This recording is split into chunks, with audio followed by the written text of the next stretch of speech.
Welcome to the Slop Farm. Enjoy the video. Have you ever wished you could play Clash Royale on your beautiful MacBook screen? Well, you're in luck. While there isn't a native Mac version, getting your favorite mobile strategy game running on Mac OS is surprisingly straightforward. Imagine those epic battles on a larger display, with improved precision and comfort. Let's dive into how you can make that happen by 2025. Since Clash Royale is built for mobile devices, we need a clever workaround for your MacBook.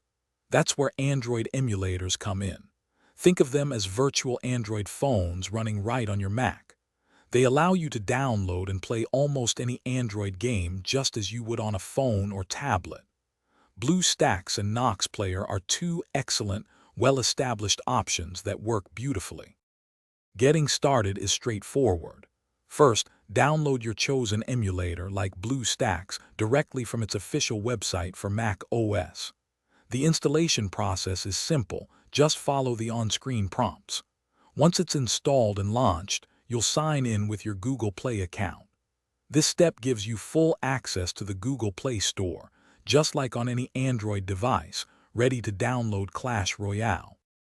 For the best experience, take a moment to optimize your emulator settings. You can usually allocate more CPU cores and RAM to the emulator, ensuring smoother gameplay. A fantastic feature is key mapping, allowing you to assign Clash Royale actions to specific keyboard keys and mouse clicks. This gives you precise control during battles, making those quick reactions much easier to execute.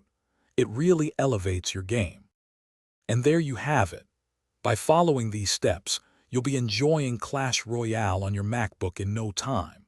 Say goodbye to squinting at a tiny screen and hello to bigger, more immersive battles. The added precision from keyboard and mouse controls might even help you climb those trophy ranks faster.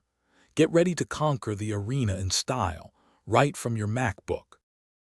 Thanks for watching. Consider subscribing if we helped you today.